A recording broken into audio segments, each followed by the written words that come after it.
Sama-sama semua ikut baca. Allahumma shalli wa sallim wa barik alaihi wa ala alihi sallallahu alaihi maulaya shalli wa sallim daiman abada ala habibika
Amen.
Bismillahirrahmanirrahim. Nawaitu ta'allum wa ta'lim wa tadhakkur wa tadhkir wa an-naf'a wal intifa' wal ifadah wal istifadah wal hass 'ala tamassuki bi kitabillah wa sunnati Rasulillah sallallahu alaihi wasallam. Summa khususan ila sahibil kitab wa ala hadhihi an-niyyah al-Fatihah. A'udzu billahi minasy syaithanir rajim. Bismillahirrahmanirrahim. Alhamdulillahirabbil alamin. Arrahmanir rahim. Maliki yaumiddin. Iyyaka na'budu wa iyyaka nasta'in. Ihdinas siratal mustaqim. Siratal ladzina an'amta 'alaihim ghairil maghdubi 'alaihim waladdallin. Amin.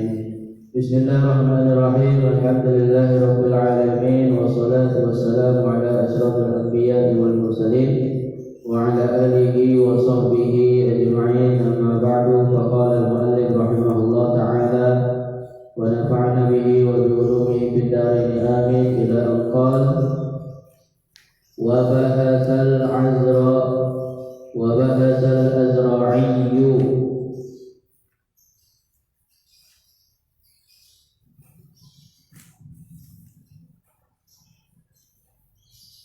dan telah membahas oleh Al-Imam Al-Azra'i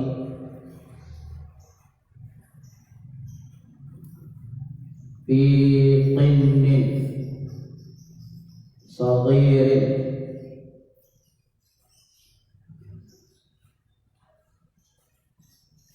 pada masalah budak yang masih kecil.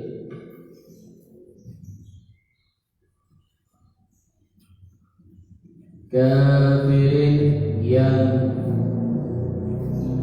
kafir.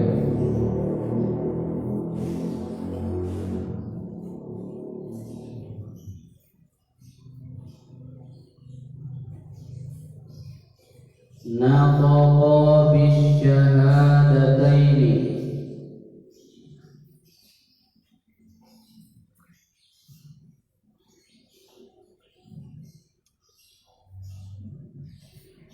yang mengucapkan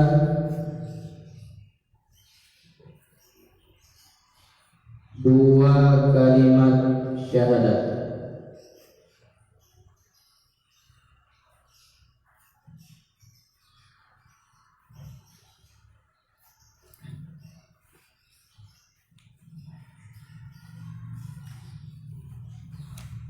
Annahu bahwasanya dia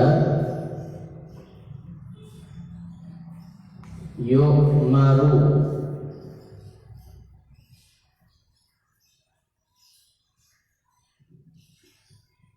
diperintahkan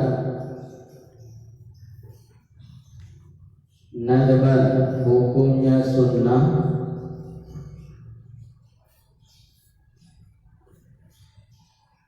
bisolati wasaumi dengan sholat dan puasa. Yuhassu alaihima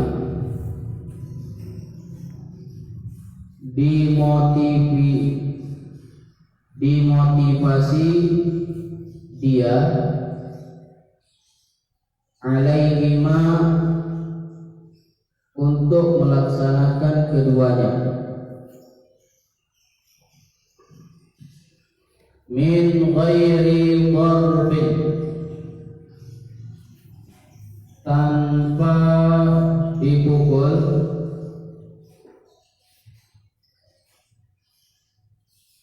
liya'lafal khaira agar dia jinak dengan kebaikan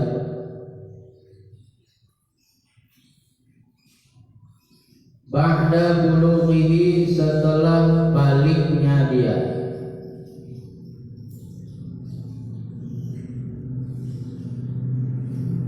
Wa in abal qiyasu dzalika, walaupun menolak qiyas akan demikian itu,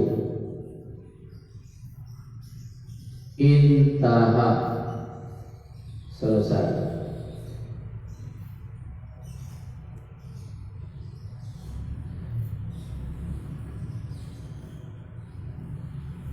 Baik, ibarat yang baru saja kita baca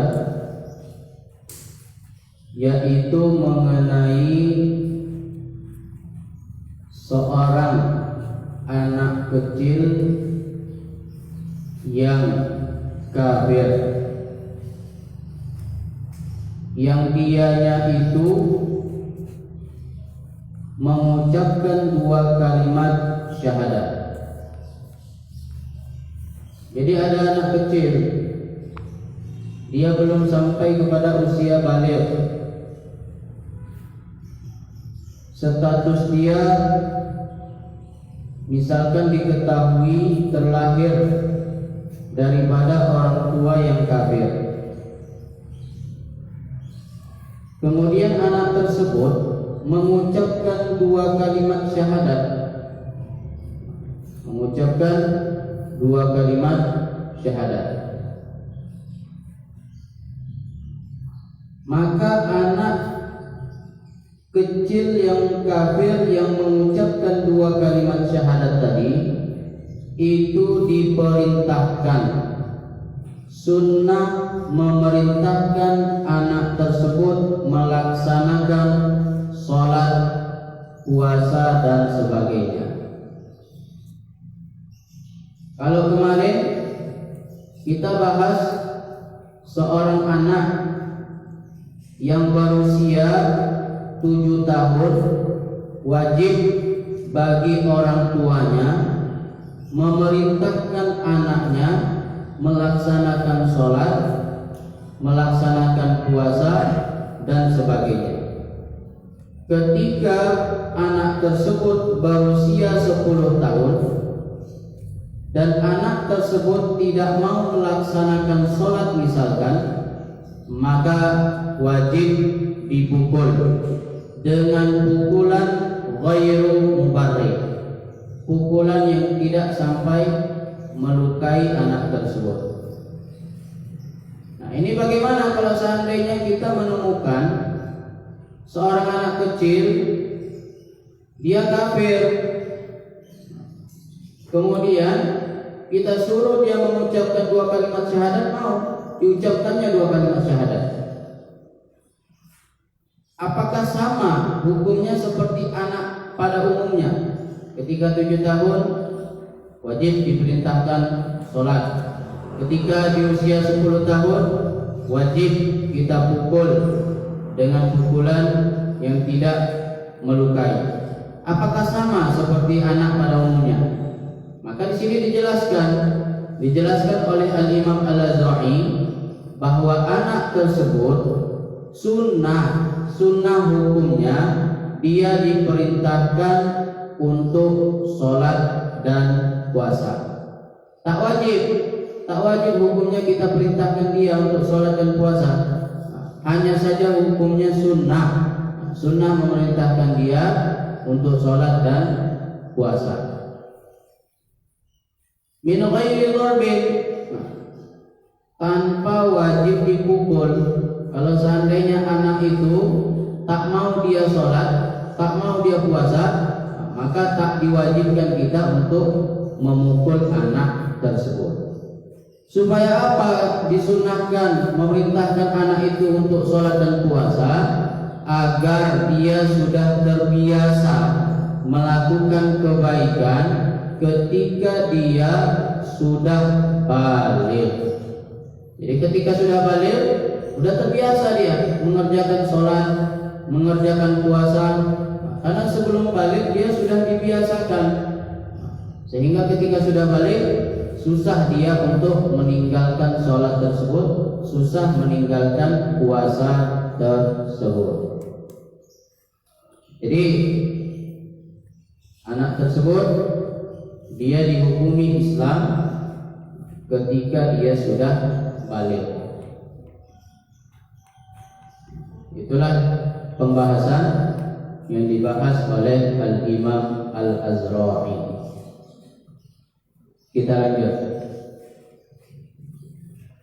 Wa yajibu aidan ala man marra, dan wajib juga ala man marra, atas orang yang telah lalu, nahyuhu, melarang seorang anak, anil muharramati, dari hal-hal yang diharamkan,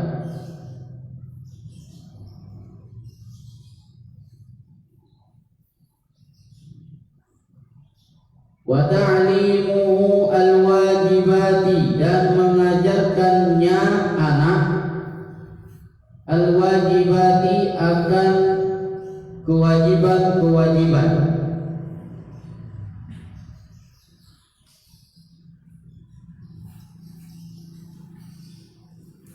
Wa nahwaha, dan semisalnya, min sairi syara'i, dari seluruh syariat-syariat, az-zahirati, yang zahir,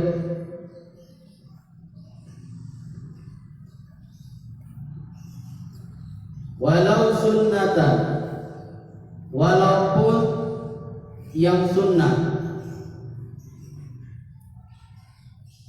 kasiwakin, seperti bersiwak,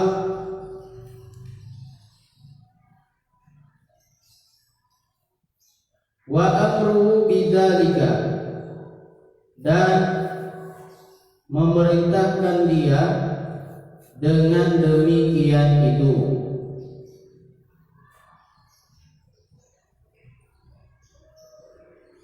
Wala yantahi, dan tidak berakhir, wujubu ma marra, kewajiban apa-apa yang telah lalu, ala man marra, kepada orang yang telah lalu, illa bibulughi, kecuali dengan balighnya dia, rasyidan,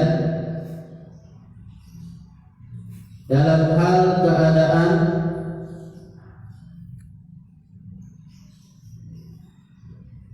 cerdas akan sesuatu.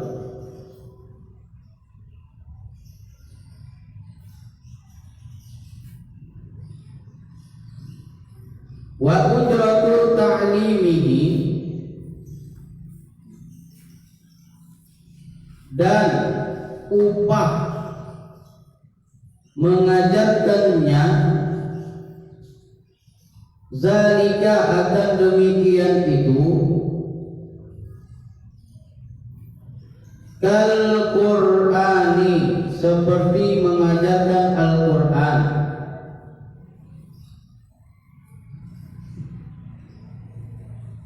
wal adabi, dan mengajarkan adab, fi malihi, pada hartanya anak, summa ala abihi, kemudian atas ayahnya,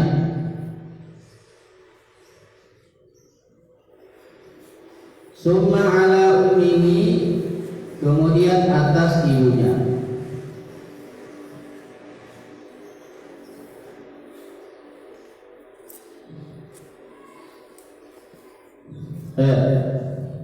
Jadi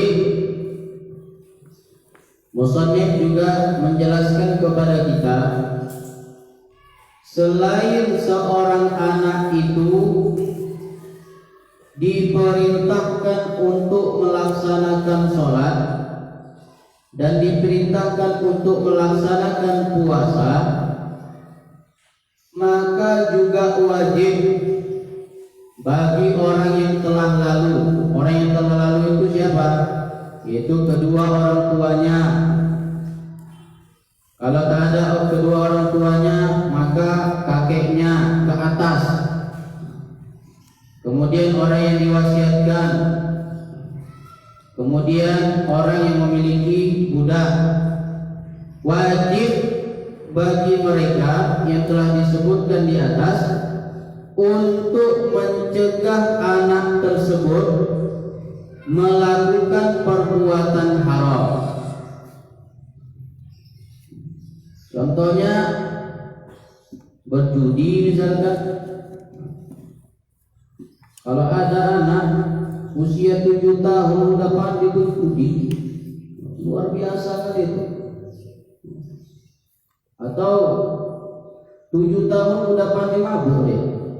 Pandai mabuk, minum minuman keras. Maka bagi orang tuanya wajib mencegah anak tersebut daripada segala hal perbuatan yang diharamkan.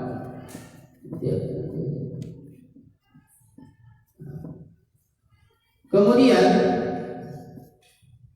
bukan hanya perbuatan yang diharamkan saja, semestinya orang tuanya mencegah anak itu daripada perbuatan yang dimakruhkan oleh agama.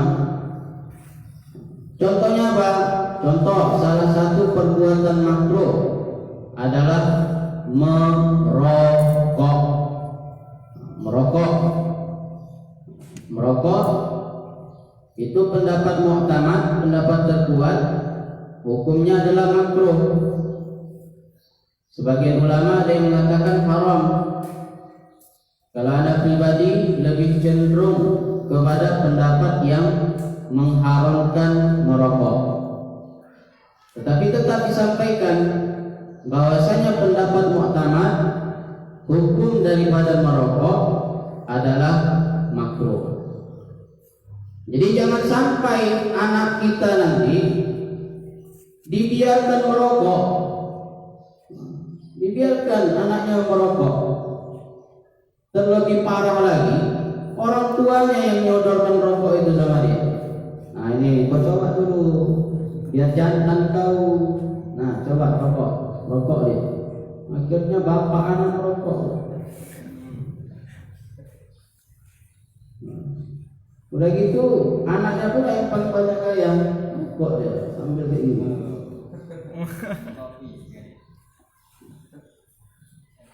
Nauzubillah. Jadi kalau bisa dicegah anak itu daripada perbuatan yang dimakruhkan semisal merokok. Kemudian juga wajib bagi orang tuanya untuk mengajarkan yang diwajibkan. Salat itu wajib, maka diajarkan apa saja rukunnya, apa saja yang membatalkan salat, apa saja sunnah-sunnah abaatnya, apa saja sunnah-sunnah hayatnya, itu diajarkan kepada anak. Nah, makanya itu orang tua semestinya mau mengaji. Supaya apa? Supaya dia bisa mengajarkan kepada anak-anaknya. Jadi yang berkaitan dengan kewajiban itu diajarkan kepada anak tersebut. Wa nahwaha min sayyid syar'i al-zahirati walau sunnatan kasiwaqin. Dan seluruh syariat-syariat yang jelas, yang zahir, walaupun itu syariat hukumnya sunnah. Contohnya apa? Contohnya bersiwak. Bersiwak itu salah satu sunnah yang sangat digalakkan, sangat ditekankan sekali. Maka kita ajarkan kepada anak tersebut untuk bagaimana kesunahan bersiwak, tata cara untuk menggosok gigi dengan siwak dan sebagainya, itu diajarkan kepada anak-anak kita.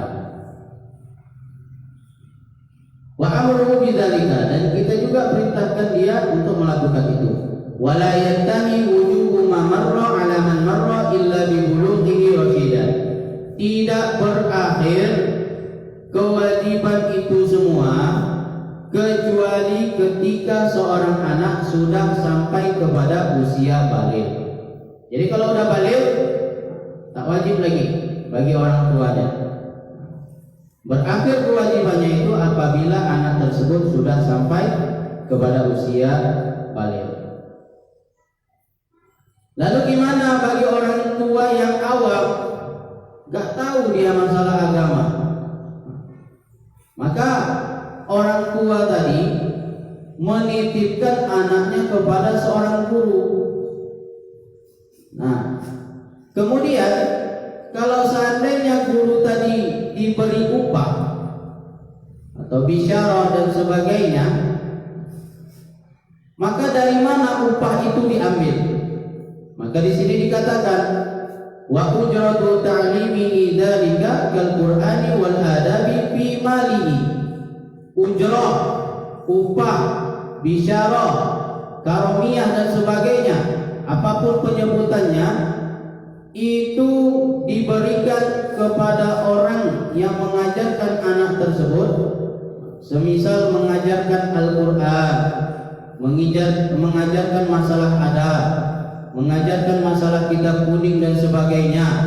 Ujrah itu diambil daripada harta anak tersebut.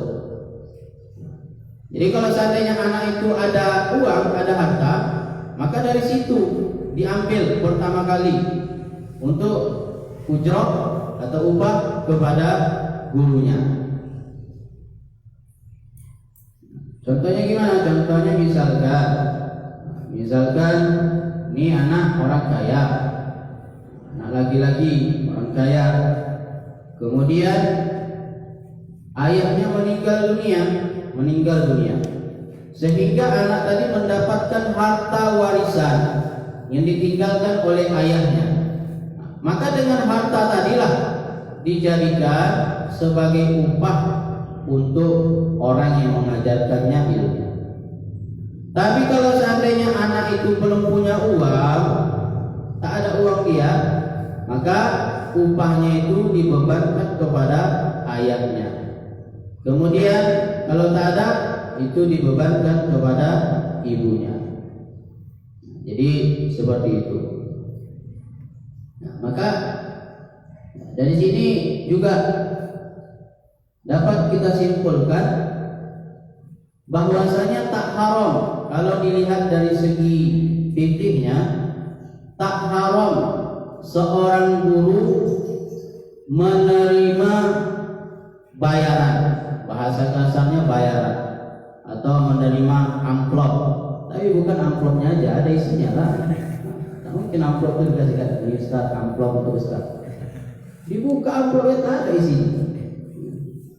Jadi dari sini disimpulkan seorang guru kalau menerima upah, ujrah, bisyarah dan sebagainya, dari segi fikihnya hukumnya boleh-boleh saja, boleh menerima. Tetapi alangkah lebih baiknya seorang guru itu memiliki usaha sampingan, punya usaha sampingan daripada mengajar. Entahnya jualankah atau bertanikah atau apa saja usaha-usaha sampingan yang lainnya. Supaya apa? Supaya terjaga keikhlasan seorang guru mengajarkan ilmu kepada murid-muridnya. Jadi kalau seandainya guru tadi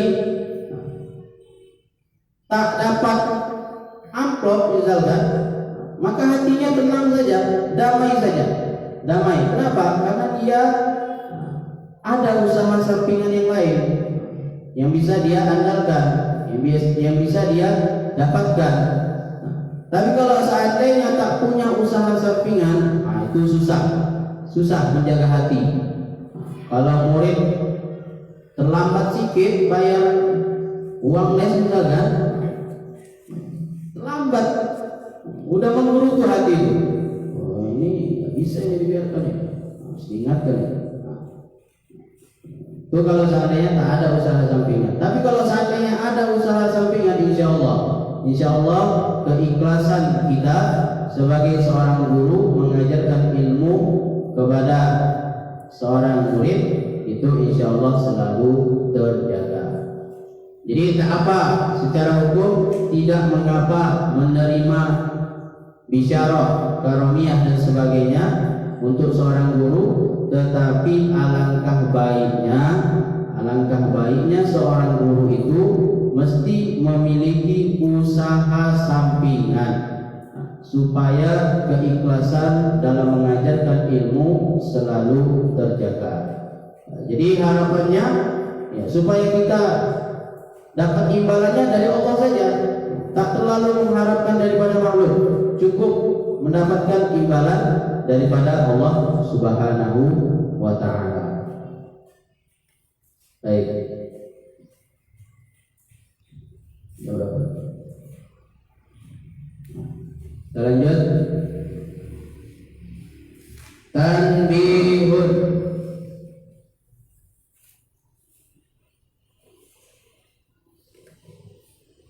Zakar as-Sam'ani fi zawjatin saghiratin zati abawaini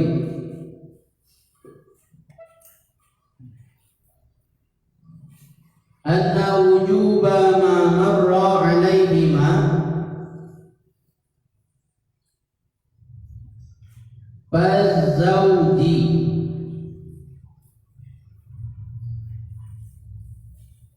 wa qadiyatuhu wujubu darbiha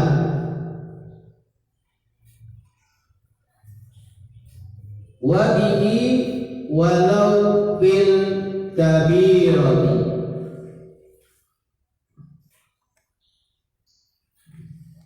kama sarraha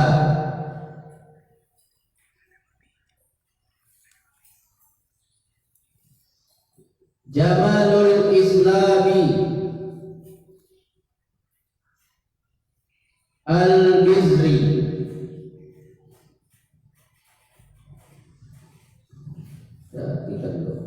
Tanbihun ai hadza tanbihun, ini adalah catatan penting. Zakar as-Sam'ani telah menyebutkan oleh Al-Imam As-Sam'ani fi zaujatin saghiratin, tentang seorang istri yang masih kecil, zati abawaini, yang masih memiliki kedua orang tua, anna wujuba ma marra, bahwa kewajiban apa-apa yang telah lalu, alaihima, atas keduanya,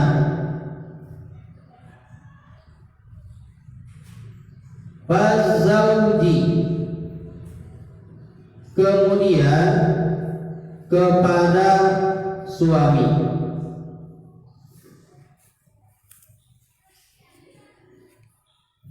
wa qadiyatuhu, dan ketetapannya, wujubu darbiha, wajib memukulnya.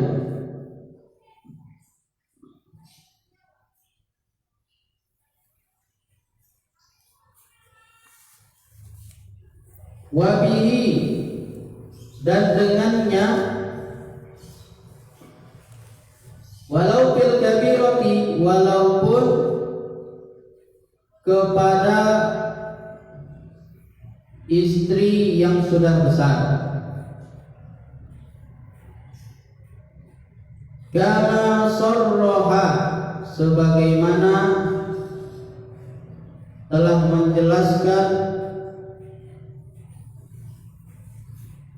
Jamalul Islami Al-Bizri, yaitu Al-Imam Jamalul Islam Al-Bizri. Qala Syekhuna, telah berkata Syekhuna, guru kami.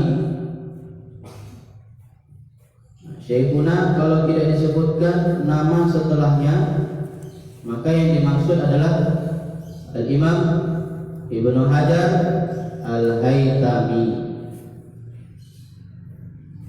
Telah berkata guru kami, wa huwa zahirun, dan dianya yang zahir, in lam yakhsha, jika tidak khawatir dia, nusyuzan, terjadinya nusyuz,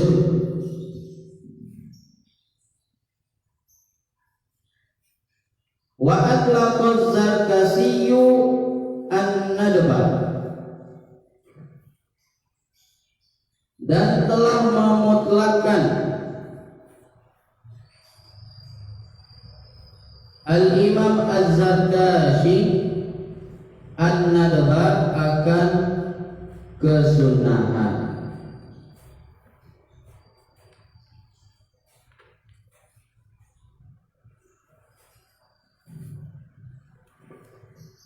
Baik, kita jelaskan dulu. Di sini musannif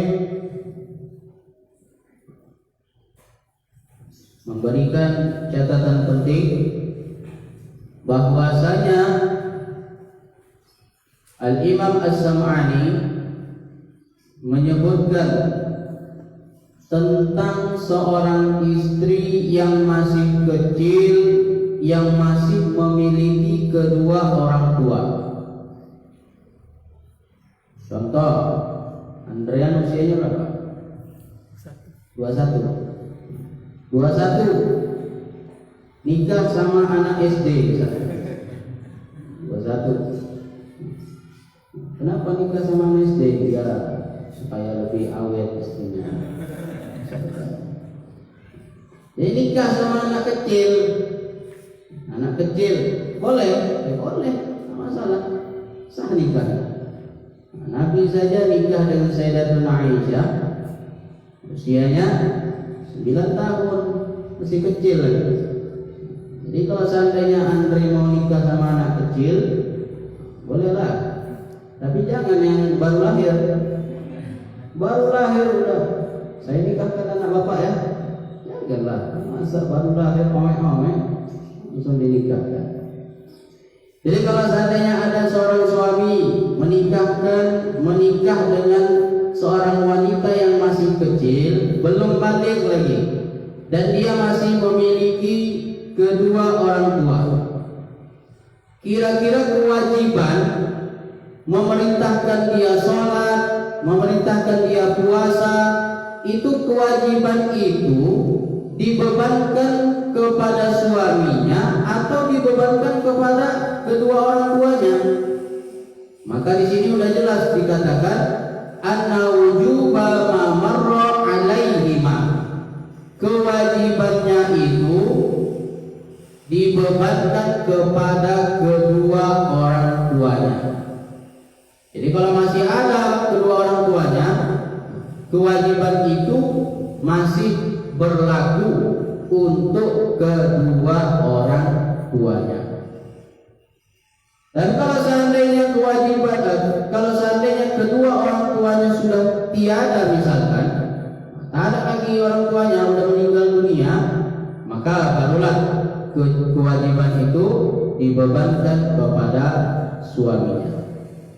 Alaihima fazauji, pada situ ditartib, diwajibkan atas keduanya, kemudian barulah diwajibkan kepada suaminya. Jadi kewajiban yang telah kita bahas sebelum-sebelumnya, itu tentang memerintahkan anak sholat, memerintahkan anak puasa, wajib melarang dia daripada perbuatan haram, mengajarkan dia hal-hal yang diwajibkan dan sebagainya, itu masih dibebankan kepada kedua orang tuanya, karena dia belum balik. Tapi kalau sudah balik, nah itu udah dibebankan kepada suaminya yang walaupun orang tuanya masih ada. Nah, kemudian kalau seandainya si istri yang masih kecil tadi tak mau dia melaksanakan perintah tersebut, apakah wajib dipukul? Maka di sini dikatakan qadiyatuhu wujubu darbiha, tetap wajib memukul istri yang masih kecil tadi. Juga sama dengan pukulan yang tidak melukai istri tersebut. Nah, itu bagi seorang istri yang masih kecil. Kalau istrinya udah besar gimana? Udah balik, disuruh suaminya sholat tak mau, disuruh puasa tak mau, diajarkan ini dan itu, atau dilarang melakukan perbuatan mungkar, perbuatan haram, tetap dia kerjakan. Apakah wajib bagi suaminya untuk memukul istri tersebut? Maka di sini dikatakan wabihi walau bil kabirati, dan dengannya walaupun kepada istri yang sudah besar. Kalau seandainya ada istri yang tak mau sholat, udah diperingatkan sholat, diperintahkan untuk sholat, diperintahkan untuk puasa, tak mau dia kerjakan, maka wajib si suami untuk memukul istri tersebut, tetapi tetap dengan pukulan yang tidak melukai si istri tadi. Tapi yang walaupun begitu, usahakan jangan main tangan dulu kepada seorang istri. Kalau ada istri, kalau antum misalkan diuji punya istri yang tak mau taat, maka jangan langsung main tangan. Cukup dinasihatkan terlebih dahulu dengan lemah lembut. Nasihatkan istrinya. Kemudian kalau tidak mau, barulah boleh untuk memukul istri tersebut. Pernah terbaca, jadi ada seorang suami, dia ini setiap kali saudaranya datang ke rumah, dia lihat si suami tadi setiap kali pulang ke rumah menunggangi seekor singa. Jadi asal datang ke rumah dia tengok, hebat sekali bang saudaraku. Orang naik Vespa, naik kereta Supra X, naik mobil apa? Mobil angkot 125. Dia naik singa, hebat betul ya. Wah dikit. Kalau Andre naik apa? Naik kucing. Nah, setiap kali pulang naik singa. Kemudian pada satu ketika dia datang lagi ke rumah, ke rumah saudaranya tadi. Tapi dia lihat si suami tadi jalan kaki, tak seperti biasanya mengendarai singa. Maka ditanya, loh, sampean kemarin saya lihat menunggangi singa, sekarang kok jalan kaki? Maka beliau katakan, iya, dulu saya bisa menunggangi singa itu disebabkan saya diuji oleh Allah memiliki seorang istri yang galaknya, naudzubillah, cerewet minta ampun, tak mau taat, merepet aja macam kereta api, dari pagi sampai tidur merepet aja muncul istri saya.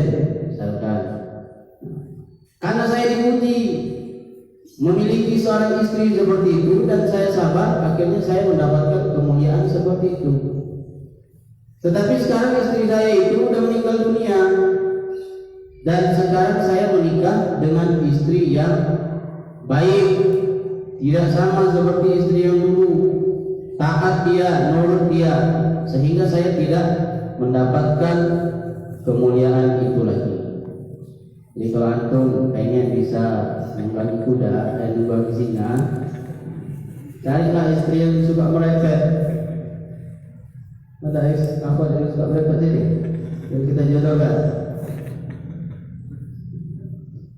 Tapi gak usah lah, nanti pening kepala antum. Merepet aja. Untung lah istri Abi begitu. Si Abi kan soleha. Jadi kalau dapat istri yang seperti itu, jangan langsung main tangan, ingatkan dengan lemah lembut. Kemudian ternyata masih terjadi perbedaan pendapat di antara ulama. Tadi pendapat yang pertama tadi secara mutlak, seorang istri yang tak mau dia sholat, tak mau dia puasa, maka wajib dipukul, walaupun dikhawatirkan terjadinya nusyuz dengan pukulan tersebut. Jadi yang walaupun kita pukul istri tadi menyebabkan si istri menjadi seorang istri yang suka melawan suaminya misalkan, maka tetap wajib dipukul istrinya. Itu pendapat yang pertama tadi. Pendapat yang kedua ini dipelopori oleh Al-Imam Ibnu Hajar Al-Haytami, bahwasanya si istri wajib dipukul apabila tidak dikhawatirkan terjadinya nusyuz. Jadi kalau seandainya tak khawatir dia istri bakalan melawan, bakalan menentang si suami, maka wajib dipukul istrinya yang tak mau sholat tadi. Tapi kalau seandainya bisa menyebabkan si istri itu melawan, menentang si suami, bersikap keras kepada suami, maka tak wajib. Itu menurut Al-Imam Ibnu Hajar Al-Haytami. Sedangkan pendapat yang ketiga itu dipelopori oleh Al-Imam Az-Zarkashi. Beliau mengatakan mutlak sunnah secara mutlak memukul istri yang tak mau sholat. Sunnah hukumnya.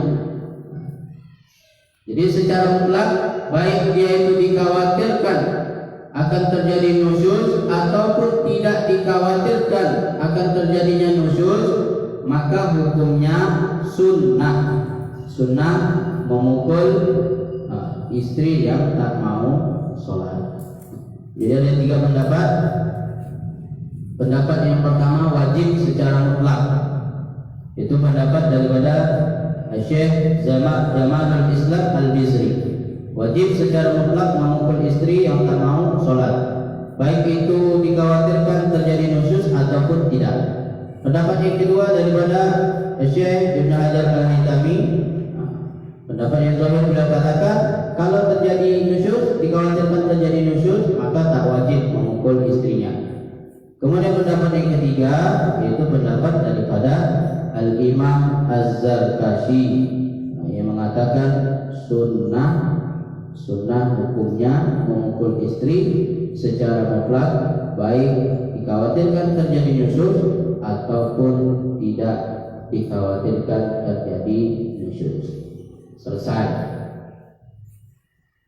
Sedikit lagi sebelum masuk pada bab yang baru, pasal yang baru. Wa awwalu wajibin,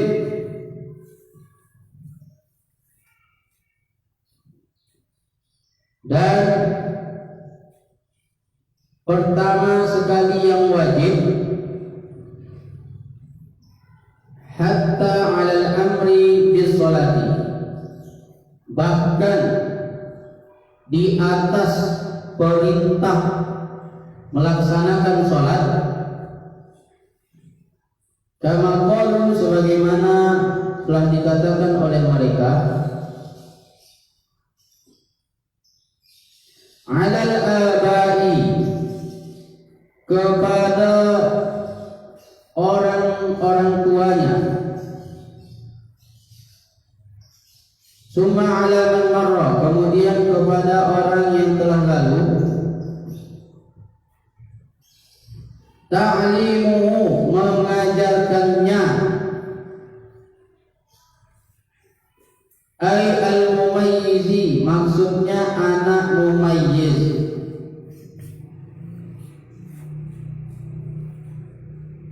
Anna nabiyyana, bahwasanya nabi kita Muhammadan sallallahu alaihi wasallam adalah Nabi Muhammad sallallahu alaihi wasallam. Bu'isa bi Makkah, diutus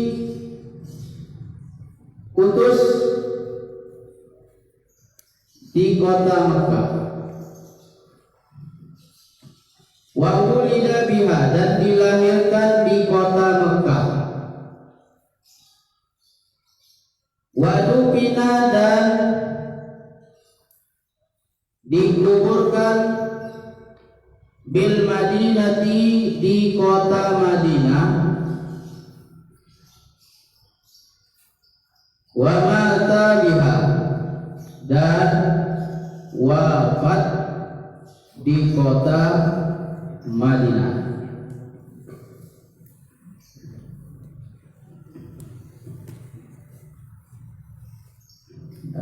Jadi di penutupan ini musannif menyampaikan yang pertama sekali yang diwajibkan, bahkan di atas kewajiban memerintahkan anak itu sholat, lebih tinggi lagi kewajibannya. Apa dia? Yaitu mengajarkan anak tentang siapa Nabi kita, di mana beliau diutus, di mana beliau dilahirkan, di mana beliau dikuburkan, dan di mana beliau diwafatkan. Yang berkaitan dengan Nabi kita itu lebih tinggi lagi kewajibannya, mengajarkan hal itu kepada seorang anak, bahkan lebih tinggi kewajiban memerintahkan anak untuk sholat. Jadi itulah maksud daripada ibarat yang disampaikan oleh musannif pada penutupannya. Wallahu a'lam bishawab.